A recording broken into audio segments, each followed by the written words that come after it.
You are now listening to Asking for a Friend with TalkDoc, sharing insights through real, honest, and practical ways to improve your communication and relationships. Featuring your hosts, Dr. Pamela Kreiser, Meredith Edwards Nagel, and Teighlor Polendo. So we've all done it. We've said things and then later regretted them. Never. I mean, not Teighlor, of course, but... No. Oh, of all of us, not Teighlor. All right, we get it. I'm the worst. So maybe it's blurting out something and then hoping that you could take it back, which, just to remind all of you, episode 56 of ours is You Can't Take It Back, How to Navigate What You Never Meant to Say. And check that out, that episode. This one's a little bit different. This is about the question of that old adage that you've heard, which is if you can't say something nice, don't say anything at all. This episode is about that idea that maybe choosing silence or editing the things you say might be a useful tool. Now, that adage comes from the movie Bambi. You might know that movie. Mm-hmm. And it was Thumper who said that. Mm-hmm. If you can't say something nice. He says, don't say nothing at all. That's right. So this episode is about editing those things that we might say rather than just saying them. So it's not like we're saying, be more silent, everyone. Yeah, and sometimes you need to be quiet in order to not hurt people with your words. But sometimes you need to make a judgment about what's going on, and it may not be so nice, and that might be okay to say. But this isn't about that today. That's right.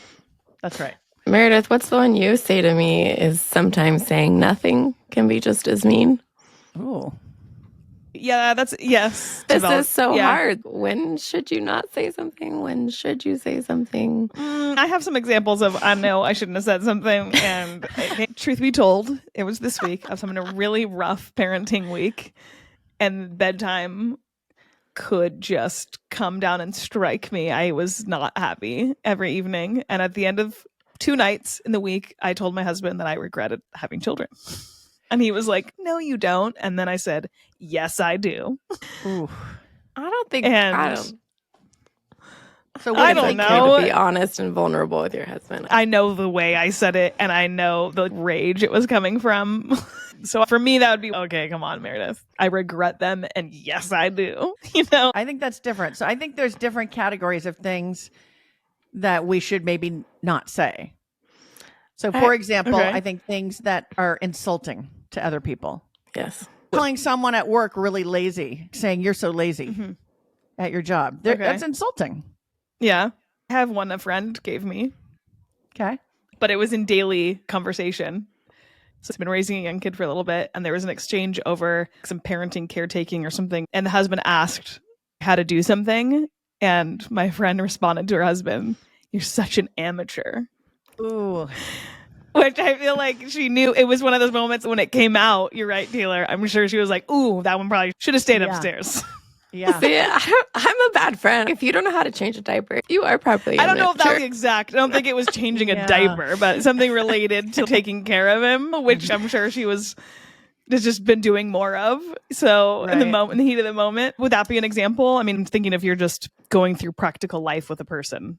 Right. Or practical coworker life with a person. You're an amateur at doing something.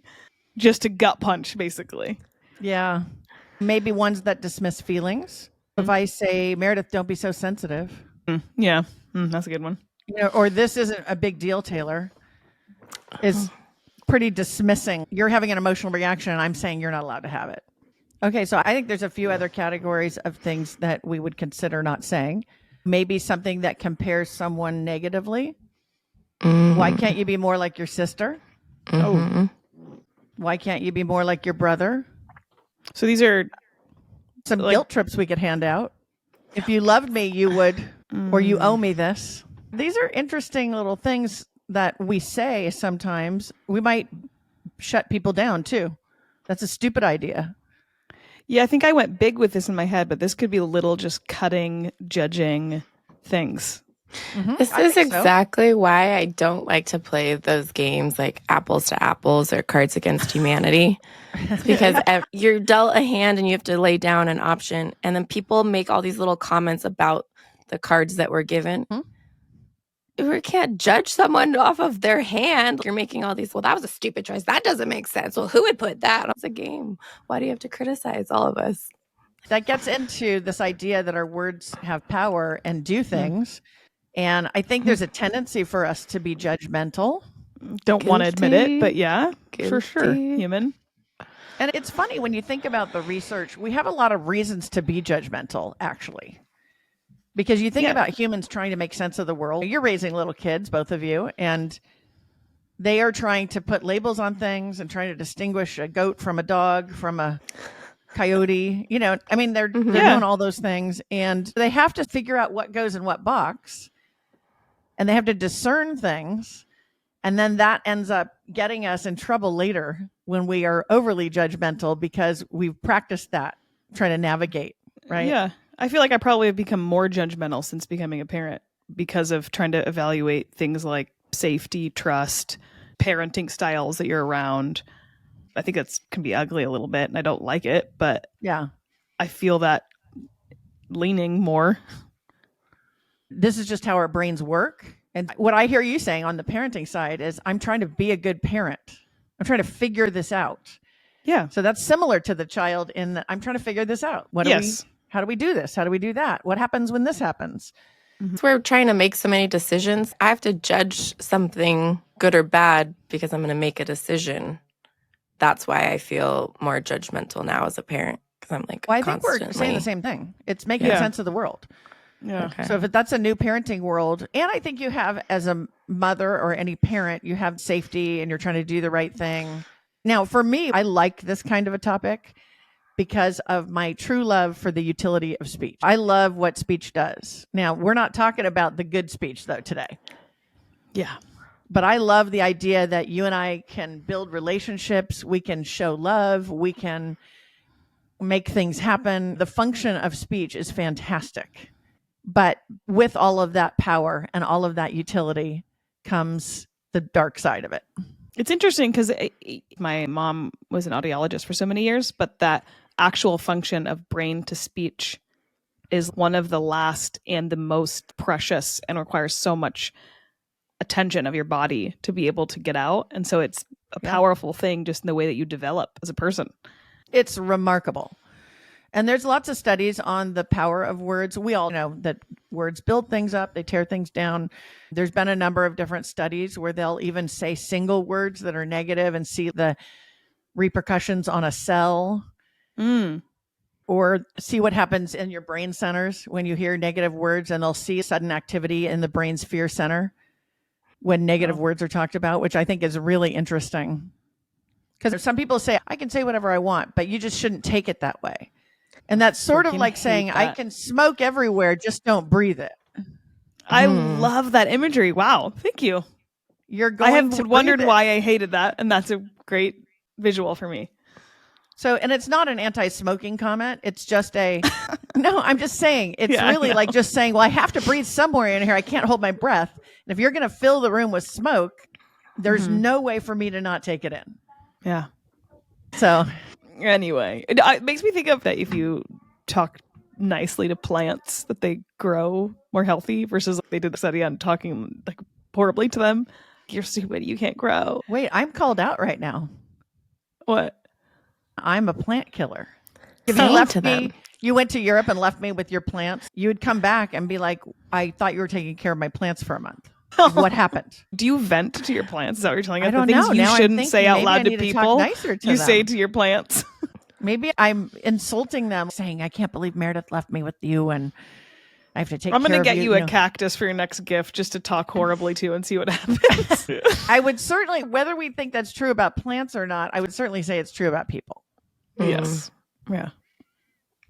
I like the info that neuroscientist Newberg and therapist Waldman wrote a book called Words Can Change Your Brain, which just the title of that is like, I want to read this book. But they talk about how every negative word can increase the activity. And you were talking about in the brain's fear center and how it can flood your system and make you stressed. It can impair your logic and reason. Just that words could actually do that. If you think about people you know that have had even just like emotionally abusive relationships, I think the cortisol raise, how it makes you respond as a person. that words can do that. I feel like I can say I have experience with that in a relationship where I behaved a certain way in a relationship that I think now, I didn't even like what I was becoming. If I was changing me as a person. Mm-hmm. Versus on the flip side, you have a more positive word type relationship, right? And they can increase things like your self-esteem and make you a more regulated person. Yep, for sure. So, okay, words are powerful. And it's not just the words, it's our tone and how we communicate these things. They create connection, belonging, hope.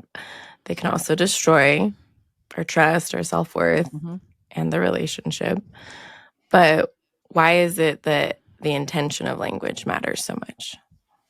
Oh, I think the intention matters, but you and I would agree, especially you, Teighlor, the message received is the one that counts. So it all comes down to perception for sure. And so that's the tricky part, though, is I want to say this thing, but what I have to do as a communicator with skill is think about what will be the message received. If I say, why can't you be more like your sister? I have to think about what will that message do? How will it land on that other person? And how will they perceive it? I think sometimes, per your point, it might be that people think, I'm not doing anything. I'm just saying, why can't you be more like your sister? Or why can't you do this? Whatever I'm saying that's careless. And people think, well, I'm fine. And just don't take it that way. But that's giving ourselves permission to sort of smoke all over the room and pretend that people aren't going to breathe it in. And if I give myself endless permission, now I don't have to edit or vet the things that I'm going to say. The thing I thought you were going to bring up, Meredith, is that this should be distinguished from avoidance. I think there's things that you and I might need to say, and maybe that's your point about this, Meredith. There's things that people need to say, and this is not a permission slip to just avoid every topic that's difficult. Yeah. This is more about thinking about in that moment, will this be useful to the person I'm communicating with? Yeah, and growing as a person helps learn that, because I'm thinking of me in college, even just meeting you, going, everything that needs to be talked about needs to happen right now. I need to get it all out right now, and I can't keep anything inside that isn't good because I have to work through it. We have to have peace and we have to have understanding and good communication. And then you start growing up and realizing that's not very successful. But I'm glad you're making a distinction, because I also fear that if I have these thoughts and opinions about something just because it's bad, I don't say it, well, then it builds it up. But this is more just, okay, sometimes you need to know what you say matters, and you just don't need to say this one thing. It's not going to help the relationship produce any sort of connection or peace or anything. It's just to spit something like you said, you're lazy. Or think about that message, you're lazy. So if I said to my coworker, you're lazy, or I said to one of my children or whatever, if I say that, the question is, what will be the effect? Now, it could be that I intend to get you to work more. I would argue that's not going to do it. By calling you lazy, that's not going to make you a big worker. That's going to make you a resentful receiver of my message, where you're going to not like what I just said. And you're especially not going to like it if it's a little bit true, which it probably is. So where are we going next? We're going to defensiveness. Yeah. My original idea that I'm going to get you to work harder by saying you're lazy is a fantasy land. That's not going to get that person to work harder. And so these are those moments where we say, are we rushing and just not being careful with our words? And it might be a little more work, but it'd be a lot better effect to get you to work more if I cared about how I structured my message. Yeah, I feel like two words come up for me, which we've talked about so much this year already, which is being curious and being more creative in your speech. Because this sounds like a flippant, careless insult. Even if there's a kernel of truth or you want things to be better, throwing a careless insult is really not going to be productive, no matter how you swing it. Unless you're just trying to be an asshole, then congratulations, you did what you wanted. But if you want to be a little bit more curious and creative in your communication, then you need to pause and manage these tendencies. Yeah. When we think about this topic, we're not choosing silence because we're avoiding something. We're choosing silence because we've judged that particular message to be ineffective for what we're trying to accomplish. I love what you said about creativity and curiosity. Can you say that again? Because being creative and curious is the inner work I want to do, but what you just said is why the pause matters. Just evaluating, what will my messages do? I love the utility of the speech. And will this have the intended effect that I want it to have? There's some of us that say, oh, I communicate and I can say whatever I want. You can, but that doesn't mean you're going to get the effects that you want. The more we grow in our communication effectiveness, the more we're thinking about how the message will be received, potentially, and we're making that part of our calculation. And I'm not saying you're lazy because I won't ever talk about the topic with you. When I think, ooh, you're so lazy, I'm not going to say it because it's not going to help. And so at the end of the day, what you said about being creative and curious, I have to now do more work and think, what would be a way for us to talk about higher levels of productivity? Mm-hmm. This is becoming one of my more practical favorite episodes. Just a breakdown of how to process this. If you're like, okay, where do I start? I don't know how to get curious when I'm flooded and tired of dealing with a lazy coworker. Wow, I didn't expect to really like this so much, but I'm liking this. So what I'm hearing is you can play it however you want, but if you want to win, you might want to adhere to some simple rules. I love that you just went competitive with it, because I actually, when Dr. K, when you were talking, I was thinking, gosh, if I'm somebody that's like, yeah, I want to be able to say what I can, this is too much work and this is too much feminine energy bullshit that I don't want to deal with. I think that people could have thoughts like that listening to this. I can say what I want, but then in the same vein, I love that Teighlor put a competitive note on it. If you want to be successful, if you want to win, yeah, fine, in relationships and have a successful working, professional, personal life, then yeah, you got to play this game a little bit. Right? Really though, because I'm teaching my kids that, okay, well, you can just talk to your brother however you want, but do you want to know him in 15 years? There's some things you're going to have to do around that. I think about this when you complain to customer service. Do you want to just complain and be heard and say all these nasty things, or do you want something from them? Because how you communicate to them is going to it's going to matter. For them to want to be able to give you something or go the extra mile for you, how you communicate to them is going to matter. So saying all these little jabs, it's not really going to get you what you want. So you got to play this game a little bit. Yeah, I guess I don't like the word game. I can see you not liking it. I don't think like that it's a great, healthy person, but I think if someone doesn't give a shit about this, it kind of helps them. I don't like it because I don't think that it's just I'm trying to play chess so that I win and you lose. Yeah. Not that someone has to lose, but if you want to be successful. Yeah. But I do agree with you. And I was thinking sometimes we also say things to the wrong people. So we talk to the server about why the food quality is so bad, but they just carried the plate to us. It's the chef that would get that feedback, right? I know you're in customer service, Teighlor. You're the messenger. Talking to your flight attendant about your delayed flight. I had nothing to do with that. I don't want to be here either. Exactly. So you picked the wrong person. And maybe that's one of our things that we would say is, as I'm approaching the flight attendant to complain about my delayed flight that she doesn't control or he doesn't control, then I would want to maybe edit myself and say, is this the person who needs this message? And for the utility, what will it do or not do? Yeah. It's not going to do anything when I tell Teighlor that I'm mad, that I'm going to miss my connection. It might. I mean, maybe I'll get you a drink, but if you just yell at me, I won't get that drink for you. Teighlor and the bees with honey. It matters. How do you speak to people? Yeah, no, it does matter. So at the end of the day, then we're kind of left with a couple of different questions. I think one is, am I avoiding something by not saying it? And I think if that's true, then that conversation still needs to happen. So I think that's one of the first things that I would say.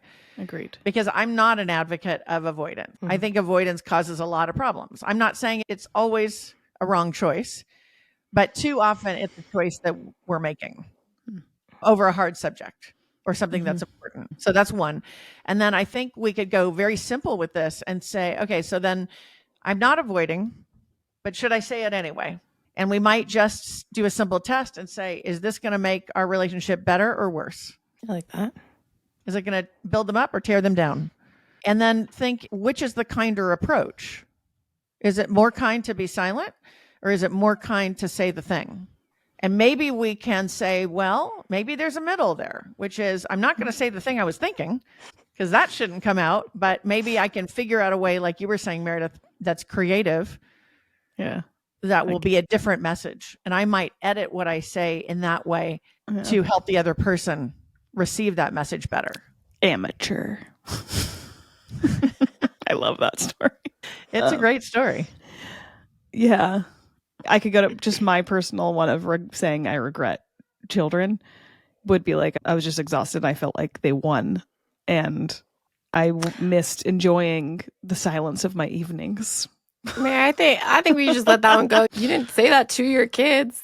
Yeah. You're allowed I thought to, about it. I regret this, but I didn't. So I said it to my husband later. So maybe you're right. Maybe I did it. Okay. Oh. Yeah. Oh, no, I'm letting it go. Clearly you have, because you're bringing it up 14 times. All right. Any other thoughts? Okay. So what do we do with this and how we manage these judgmental tendencies? I think ask yourself, is this going to build somebody up or tear them down? Right? Are you talking from a place of being insecure like we were talking about earlier? Are you projecting? Or is maybe pausing and not saying the thing going to be the kinder thing to the relationship if you can't find a creative or more curious way of saying it? I'm thinking about that.